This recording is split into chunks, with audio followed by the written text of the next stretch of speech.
তো হ্যালো বন্ধুরা সবাই কেমন আছেন? তো আজ আমরা শিখবো যে কীভাবে একটা আপনি স্ক্যান ডকুমেন্টসকে কীভাবে পরিষ্কার করবেন। তো প্রথমে আমরা তার আগে একটু সবাইকে নতুন বছর অনেক শুভেচ্ছা, হ্যাপি নিউ ইয়ার।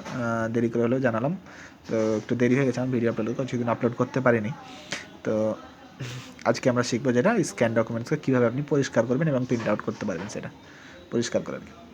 তো আর দেরি না করে শুরু করা যাক। তাহলে প্রথমে একটা যে কোনো একটা স্ক্যান ডকুমেন্টসকে আমি ফটোশপে খুলে নেব। তো স্ক্যান ডকুমেন্টসকে ফটোশপে খুলে নিচ্ছি।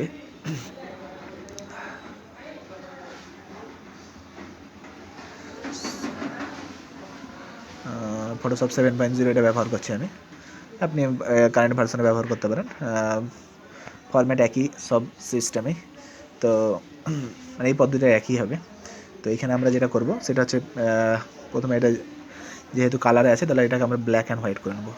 কন্ট্রোল শিফট ইউ প্রেস করলে অটোমেটিক এটা ব্ল্যাক অ্যান্ড হোয়াইট হয়ে যাবে। তো এবার আপনাদেরকে যেটা করতে হবে সেটা হচ্ছে কন্ট্রোল এল প্রেস করব।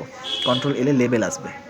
তো কন্ট্রোল এলে লেবেল এলে আমরা যে প্রথম ডান দিক দিয়ে প্রথম নিচের অ্যারো দিকটা পাবো ওখান থেকে ওটা সরিয়ে নিয়ে আসবো, বাঁ দিকের দিকে নিয়ে আসবো। তো দেখেন অনেকটাই পরিষ্কার হয়ে যাচ্ছে, কিন্তু বেশি পরিষ্কার করলে কিন্তু এটা লেখাগুলো মুছে যাবে, তো এটা আমাদের খেয়াল রাখতে হবে।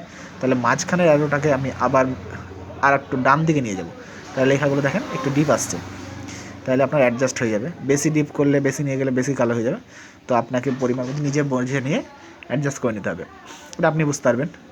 তো দেখেন অনেকটাই পরিষ্কার হয়ে গেছে। তো এর উপর আপনি যেগুলো মাঝে একটু ফোটা ফোটা কালো ভাব থাকছে ওগুলো আপনি ইরেজ করে নিতে পারেন। ব্যাকগ্রাউন্ড কালারকে হোয়াইট রাখবেন, তারপর আপনি ইরেজার টুল নিয়ে ইরেজ করে নিলে পরিষ্কার হয়ে যাবে। তো আমি হালকা করে ইরেজ করে নিচ্ছি যেগুলো আর কি কালো কালো আছে। দেখেন তাহলে বেশ পরিষ্কার হয়ে গেল। তাহলে বুঝতে পারলেন আশা করছি কীভাবে আমি একটি পরিষ্কার একটা ডকুমেন্টসকে কীভাবে পরিষ্কার করলাম। এটাকে আমি সেভ করে নিলাম। তো ভিডিওটি ভালো লাগলে অবশ্যই লাইক শেয়ার করবেন, আর চ্যানেল নতুন এসে থাকলে অবশ্যই আমার চ্যানেলকে সাবস্ক্রাইব করবেন, যেন আমি এরকম ভিডিও আরও করতে পারি আপনাদের জন্য, এবং ধীরে ধীরে আরও অনেক ভিডিও আপনাদের জন্য রেডি করতে পারি। তো আজকের মতন এইটুকুই। Thank you, good bye. পরে ভিডিও দেখা হবে আবার।